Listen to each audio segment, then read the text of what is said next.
Bagian ke-10, Perjalanan Abadi.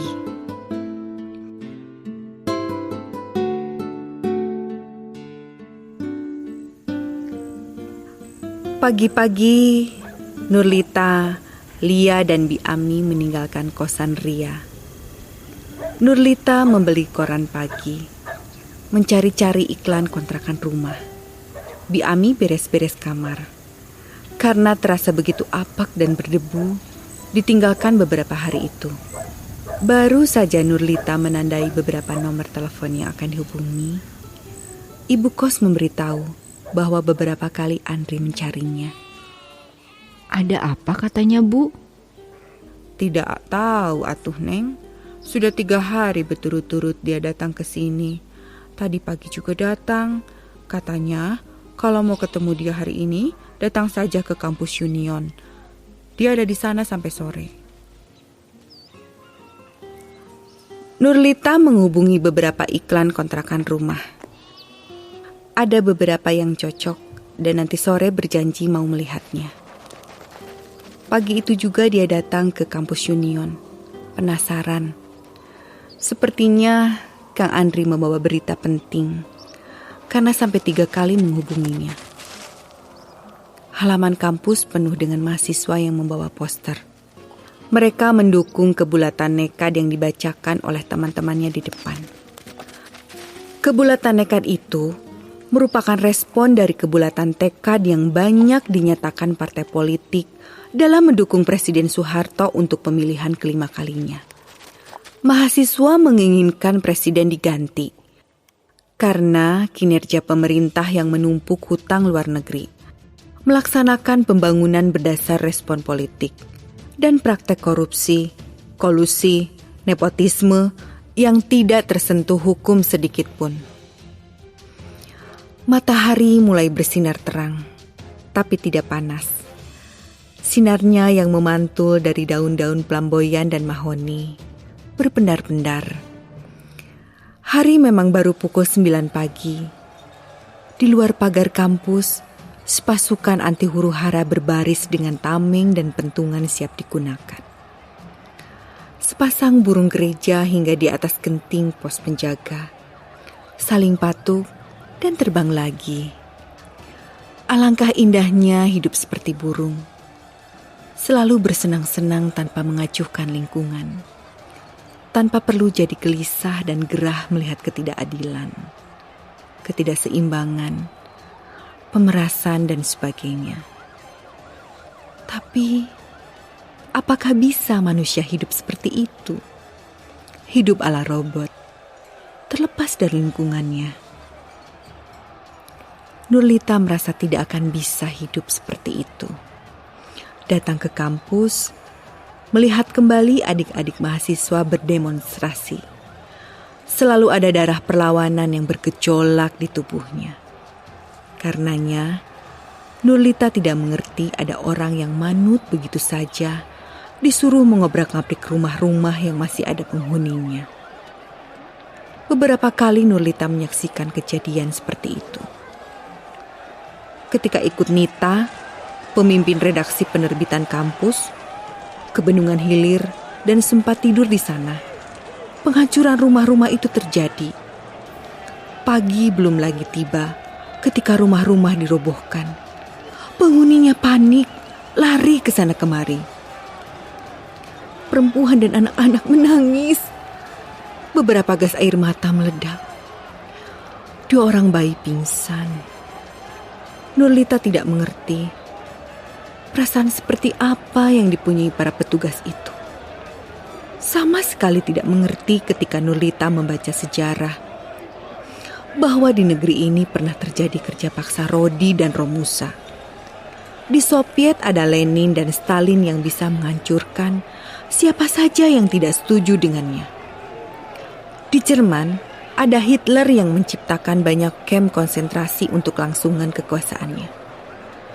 Bisakah manusia ketika merasa hebat tidak lagi mengindahkan manusia lain, menjadikan yang paling benar sendiri?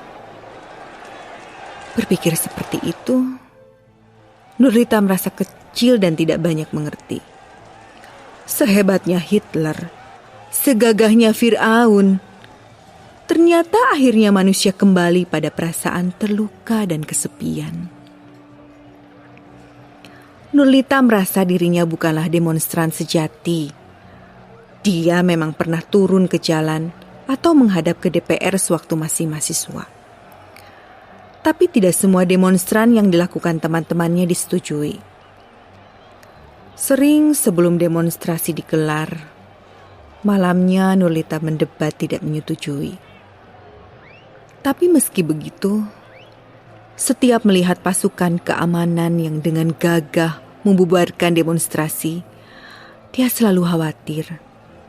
Khawatir nanti setelah teman-temannya hidup di masyarakat, punya keluarga, mereka menggantungkan hidup seperti pasukan keamanan itu. Khawatir, jangan-jangan dia sendiri yang terdesak untuk melakukan pekerjaan seperti pasukan keamanan itu. Materi memang selalu mendesak manusia untuk melakukan apa saja, termasuk yang tidak disetujui hati nuraninya. Di sini tidak semestinya lagi dibicarakan masalah hati nurani. Betapa sakit hatinya seorang anggota pasukan keamanan yang setuju bahwa sumbangan dana sosial berhadiah, SDSB, akan merusak mental masyarakat. Tapi ia mesti bentrokan fisik dengan orang yang justru berjuang untuk menghapuskan judi berkedok sumbangan itu. Betapa sakit hatinya seorang anggota pasukan keamanan yang setuju bahwa kebebasan bicara mesti dilindungi. Tapi ia mesti bersitegang dengan orang yang protes akan pemberedelan media massa. Sebagai manusia, betapa sering kita sakit hati dengan apa yang pernah kita lakukan. Pengakuan itu masih sering dipikirkan Nurlita, karena dia merasa bukanlah demonstran sejati. Sering dia juga tidak mengerti dengan teman-temannya yang biasa turun ke jalan. Mereka berteriak-teriak, mencaci maki. Mereka menyatakan menegakkan hak asasi manusia. Tapi suatu kali mereka memicu bentrokan fisik, menghina hak asasi manusia, berlaku seolah mereka paling benar sendiri. Nurlita yakin bahwa hidup manusia adalah ketegangan antara kebaikan dan kejelekan. Karena itu, semestinya manusia menjadi demonstran sejati.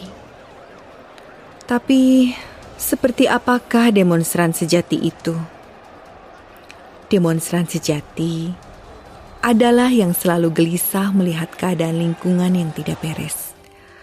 Dia resah dengan pikirannya. Dia tidak merasa benar sendiri. Karena itu, dia berani mendemo dirinya sendiri. Sesungguhnya, demonstrasi yang paling dahsyat ada di dalam hati sendiri-sendiri.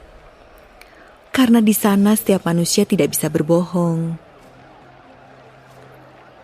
Halaman kampus semakin penuh dengan mahasiswa. Mereka duduk-duduk berkeliling. Pasukan anti huru-hara. Nurlita jadi sanksi dengan istilah itu. Masih berbaris tertib. 2 orang juru bicara berdiri di atas tembok dengan membawa mikrofon. Massa menyambutnya dengan teriakan dan yel-yel. Nurlita berkali-kali melihat kerumunan wartawan yang memotret. Setelah berkali-kali berkeliling, dia mendapatkan Andri di dekat tangga ke masjid. Kang, saya mencari dari tadi. Nurlita menepuk wartawan muda yang pernah dipukuli centengnya wali kota itu. Suaranya semi teriak, karena yel-yel mahasiswa yang bergemuruh. Andri tersenyum ketika dilihatnya Ita. Dia lalu mengajak Ita ke kantin, tempat yang lumayan jauh dari tempat demonstrasi, agar tidak terlalu bising. Sekarang mahasiswa mulai menggalang untuk demonstrasi di mana-mana. Tapi hari ini semuanya sepakat tidak keluar kampus. Jadi dijamin tidak akan ada bentrokan. Ngedemo apaan? Ketahuan. Jarang baca koran ya. Nurlita tersenyum. Nih ya, Presiden Soeharto dinyatakan kembali menjadi calon presiden yang kelima kalinya. Padahal di masyarakat, khususnya di kalangan mahasiswa, sudah menghendaki penggantian. Mereka ingin korupsi dibersihkan di tubuh pemerintah. Hutang luar negeri dikurangi, kebebasan berbicara dijamin. Tapi rupanya Menteri Penerangan Harmoko yang juga ketua DPR MPR itu loh, memberi laporan ABS, asal Bapak senang. Dan Presiden Soeharto bersedia dicalonkan kembali. Sepertinya ini akan menjadi gelombang demonstrasi besar-besaran. Setelah sedikit membicarakan demonstrasi sambil minum jus jeruk, Nurlita menanyakan kedatangan Andri ke tempat kosnya. Ita pernah melamar ke perusahaan-perusahaan swasta. Memang kenapa? Nih ya, mereka tidak bisa menerima Ita karena terkait masalah dengan Bapak Anjung. Ini kemarin sempat menjadi berita karena dibocorkan seorang anggota humas yang dipecat. Jadi, melamar kemanapun, kamu nggak akan dipanggil deh. Pantesan, Kang. Itu sudah bikin belasan lamaran, tidak satupun dibalas. Tuh kan. Tapi di koran Kang Andri sedang dibutuhkan tenaga editor loh.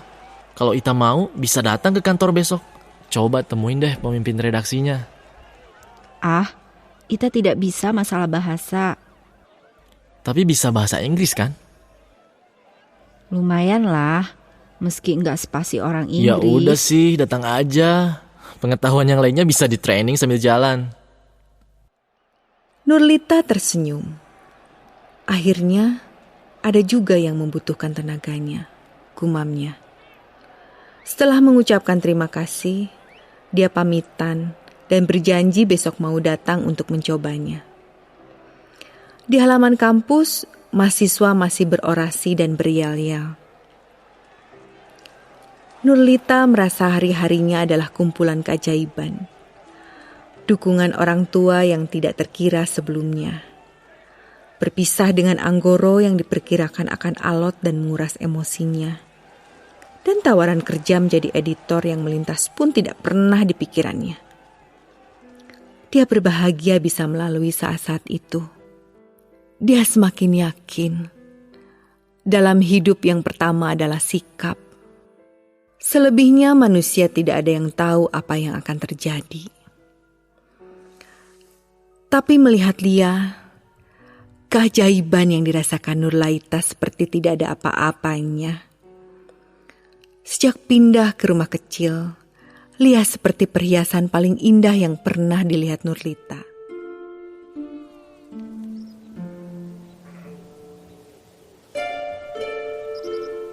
Setiap pagi menata taman kecil yang ada di depan, menanami bunga-bunga, menyiraminya, dan menyangi daun-daun keringnya.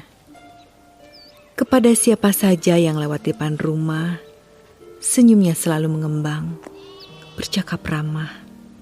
Tidak tampak sedikit pun luka-luka yang pernah dialaminya. Setiap hari besuk dia membuat masakan, menengok Iwan. Nurlita melihat di antara keduanya ada persaudaraan yang telah lama terjalin.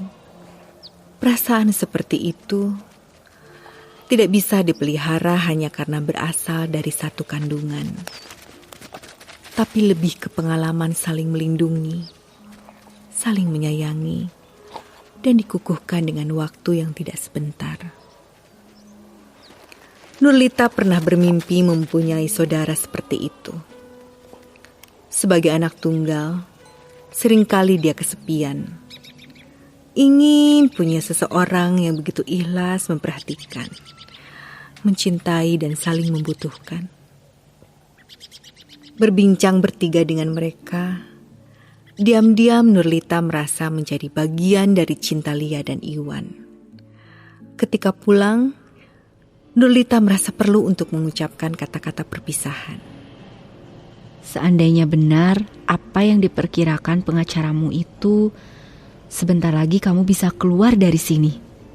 Pulang saja ke rumah kami.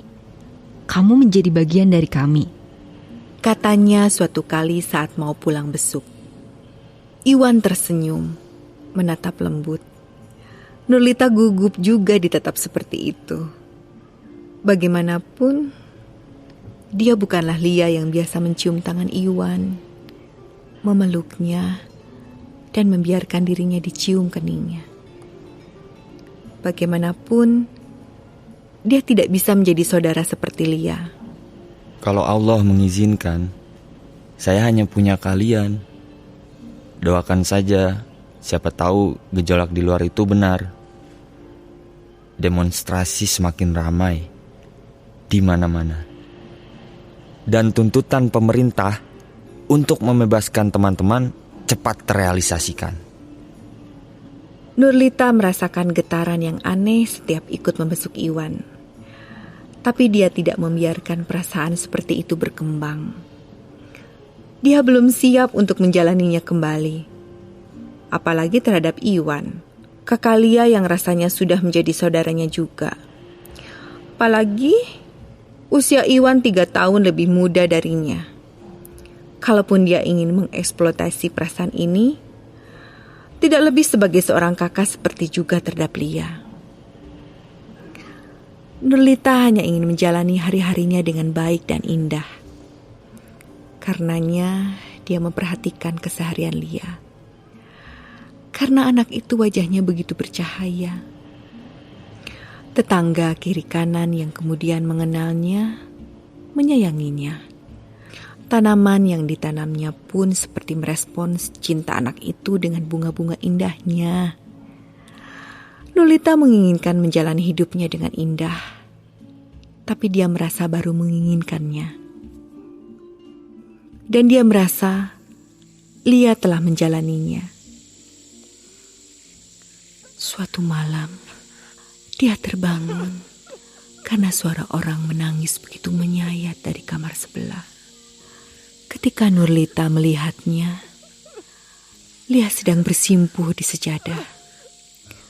Air matanya berjatuhan meski dia mencoba menahannya. Membasahi mukena dan secari kertas yang dipegangnya. Suara tangisnya yang ditahan, tapi tak urung terdengar juga. Nurlita menghampiri dan memeluknya. Kamu bersedih, Lia.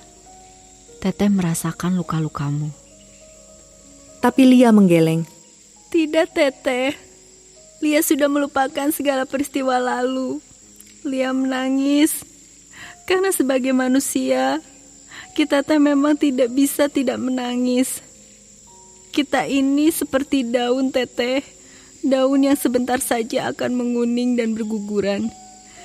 Kita akan jatuh, Teteh. Jatuh di mana-mana.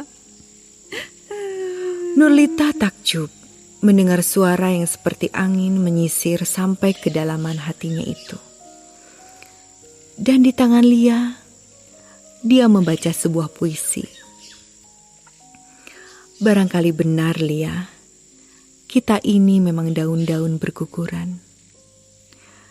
Dia membaca puisi itu pelan, mendalam, sampai air matanya pun tiba-tiba mengalir. Dan Lia seperti berbisik, menyebut-nyebut namanya.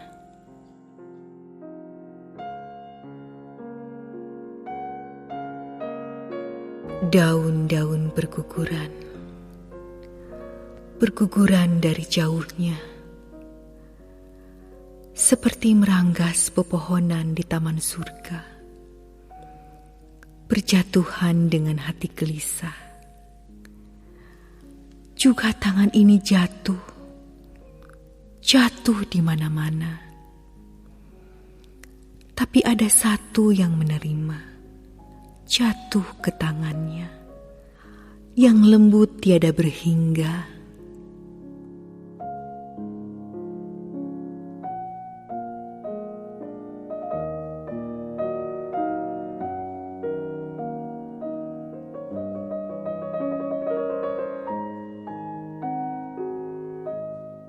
Jangan petik setangkai bunga.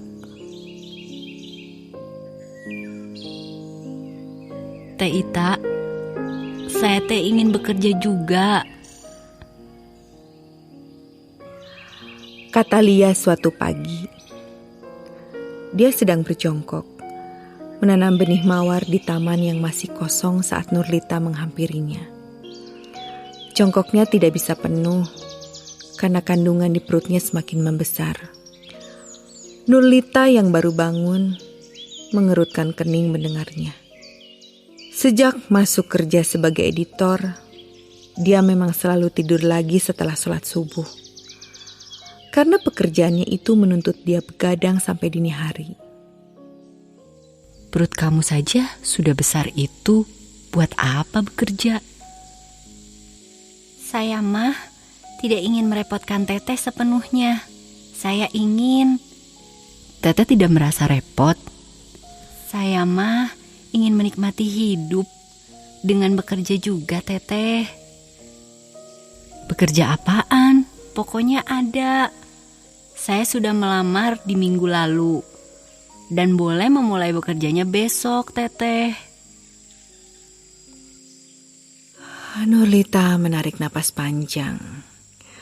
Dia mesti mengerti apa yang dimaui Lia. Karena dia sendiri memang seperti itu ketika ingin dibiarkan mandiri kepada orang tuanya. Dia sebenarnya tidak setuju mengingat kandungan Lia yang memasuki bulan keempat. Tapi mau bagaimana lagi? Karenanya dia mengalihkan pembicaraan. Bunga dari mana lagi itu? Dari jenis baru ya? Ini mawar pink, Teteh. Pemberian A. Iwan kemarin. Dia juga mendukung saya untuk bekerja. Sepertinya dia sedang jatuh cinta, Teteh. Nurlita tersenyum mendengarnya. Tapi dadanya berdegup semakin kencang. Rasanya itu lebih baik. Biar dia sendiri tidak berhadap banyak. Biar semuanya berjalan seperti seharusnya. Iwan memang pantas menjadi adiknya.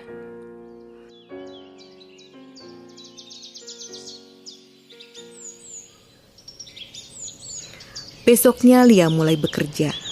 Dia berangkat menjelang siang dan pulang setelah maghrib. Tapi dia tidak tampak kelelahan. Senyumnya malah semakin mengembang dan wajahnya begitu berseri. Anak itu memang begitu cantik, pikir Nurlita. Bukan saja cantik wajahnya, tapi sesuatu yang memancar dari dalam tubuhnya. Hanya sesekali dia tampak pucat. Ketika ditanya-tanya, ternyata dia sedang berpuasa. Kamu ini keterlaluan, Lia. Sedang mengandung, bekerja, masih juga puasa. Nurlita pernah marah seperti itu, tapi Lia malah tersenyum. Biar anak saya mah ikutan berlatih, Teteh. Biar hidupnya kelak tidak menghambakan duniawi. Meski sudah bekerja, pagi-pagi Lia masih menyiram bunga, menyiangi dan menyetek menjadi benih-benih baru. Sebagian benih-benihnya itu ditanamnya di jalan di depan rumah. Pot memanjang sepanjang jalan itu memang tanahnya mengering. Tadinya barangkali diperuntukkan bagi tanaman, tapi tidak terurus.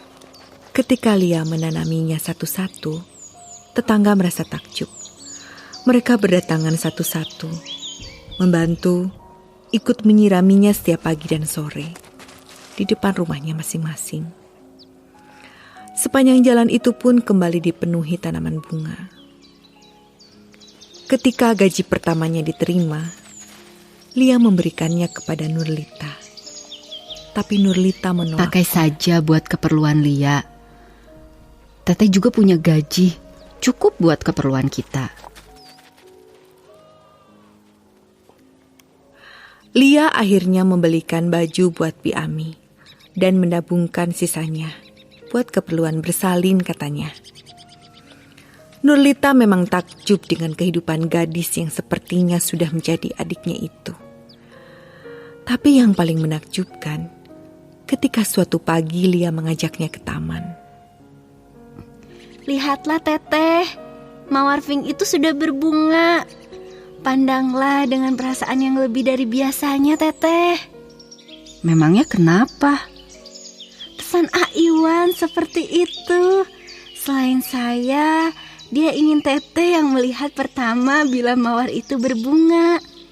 Sebenarnya, Aiwan menginginkan bunga itu disimpan di vas untuk di kamar Teteh. Tapi indahnya bunga bukan untuk dipetik. Saya mah tidak tega melakukannya. Biarkan saja dia indah di pohonnya ya Teteh. Nurlita terkesiap mendengarnya. Dia tidak bicara lagi sampai tukang susu datang dan dia menghampirinya. Dia masuk ke dalam diikuti pandangan heran Lia.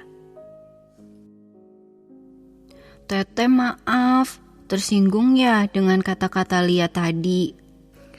Tanya Lia sebelum berangkat kerja. Nurlita cepat menggeleng. Teteh sudah jatuh cinta kepada Lia, kepada Bi Ami, juga kepada Aiwan. Apalagi kepada keponakan Teteh ini. Kata Lia sambil mengusap perut Lia.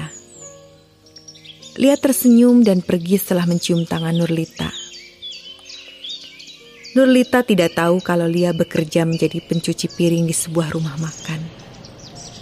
Dia tidak ingin bertanya banyak, karena Lia sendiri sepertinya tidak ingin diketahui. Dia mencoba mengerti perasaannya.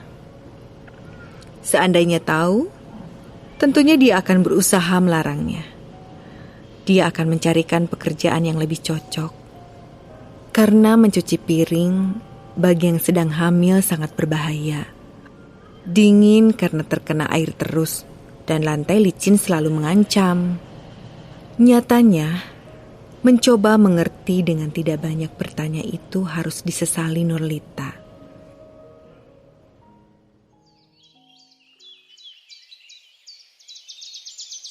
Suatu sore saat sedang memandangi bunga-bunga di taman, kabar buruk itu datang. Lia terjatuh saat mencuci piring. Dia dilarikan ke rumah sakit karena pendarahan. Usia kandungannya yang mendekati 8 bulan sangat peka. Dokter kemudian mengusulkan untuk mengoperasi bayi yang lahir prematur itu. Nurlita dan Bi Ami mengizinkannya. Mereka menunggu di luar dengan rasa was-was. Dan Lia tidak tertolong.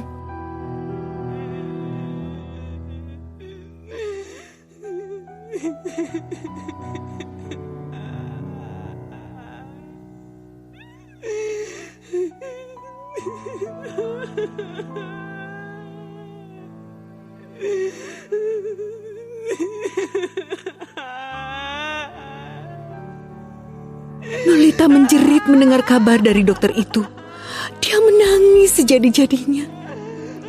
Juga ketika dia menahan air matanya saat melihat adiknya tersenyum untuk selamanya. Nurlita mencium keningnya untuk terlahir kali.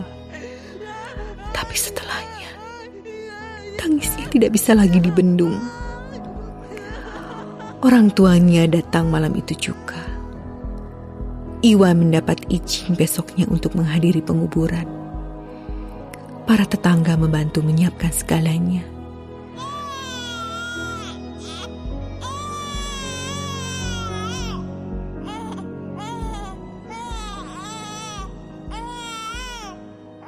Bayi perempuan yang tangisnya tersendat-sendat itu masih di rumah sakit karena perlu penyinaran. Di depan makam adiknya, Nurlita bersimpuh.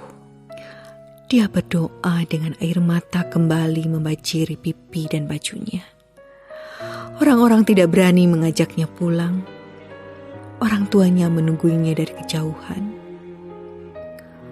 Nurlita baru beranjak ketika selembar daun kemboja jatuh di kepalanya. Pagi itu Nurlita membesuk Iwan untuk pertama kalinya sejak Lia meninggal. Selain makanan, di tangannya ada bungkusan foto dan selembar kertas. Iwan terpesona melihat foto-foto bunga itu. Bayinya sekarang sudah di rumah, sehat, cantik seperti ibunya. Selalu tersenyum kalau digendong. Seperti yang menunggu dikasih nama. Nanti dibawa ke sini kalau sudah kuat dibawa keluar. Iwan tersenyum. Ingin dia melihat, menggendong, mencium, dan mengajak keponakannya bermain. Tapi kembali matanya tertuju pada berlembar-lembar foto bunga. Itu bunga-bunga yang di Taman Lia, termasuk mawar pink yang benihnya dari sini. Katanya jangan dipetik, karena indahnya bunga bukan untuk dipetik. Jadi saya bawakan foto-fotonya. Iwan menatap Nurlita tidak berkedip. Sepertinya dia terkejut mendengarnya. Ditariknya napas dalam-dalam. Kemudian dialihkannya pandangan ke taman yang memanjang di luar sana. Kenapa tidak bicara langsung kalau ingin memberikan bunga itu? Apa orang seperti saya yang entah kapan bisa bergerak layak melakukannya? Bahkan untuk menciptakan sebuah pertemuan pun aku tidak pernah bisa mengusahakannya, kecuali menunggu dan pasif. Minimal mencoba. Hidup ini penuh kejutan dan begitu menakjubkan Iwan. Iwan memejamkan matanya, merasakan angin yang berhembus dari jendela yang terbuka, membawa harum bunga-bunga. Seandainya engkau tahu, saya pun merasakan hal yang sama sejak lama. Keduanya diam beberapa saat, menghirup harum bunga yang terasa semakin semerbak. Ruangan itu begitu sunyi seperti hati keduanya. Sayangnya Ita, saya tidak jadi dibebaskan saat ini. Saya sudah tahu Iwan, dan saya menghargai sikapmu. Nurlita tahu dari media massa.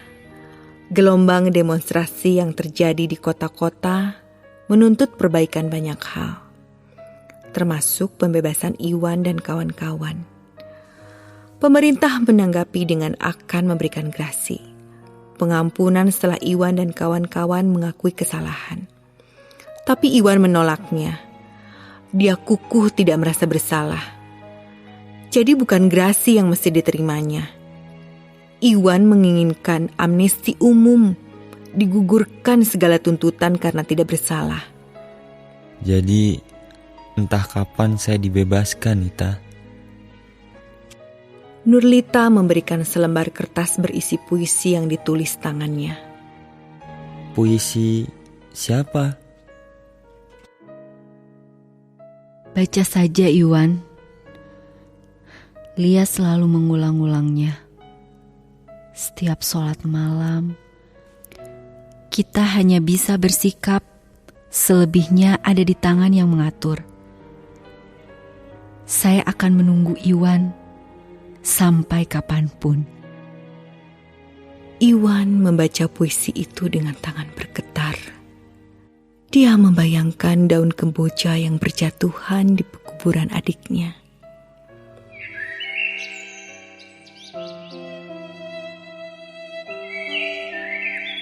Daun-daun berguguran dari jauhnya, seperti meranggas pepohonan di taman surga. Berjatuhan dengan hati gelisah, juga tangan ini jatuh di mana-mana. Tapi ada satu yang menerima, jatuh ke tangannya dengan lembut, tiada berhingga.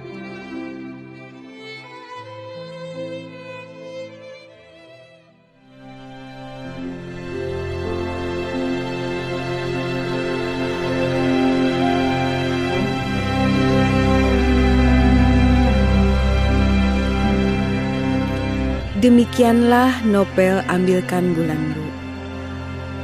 Nantikan audiobuku lainnya di Play Store dan App Store.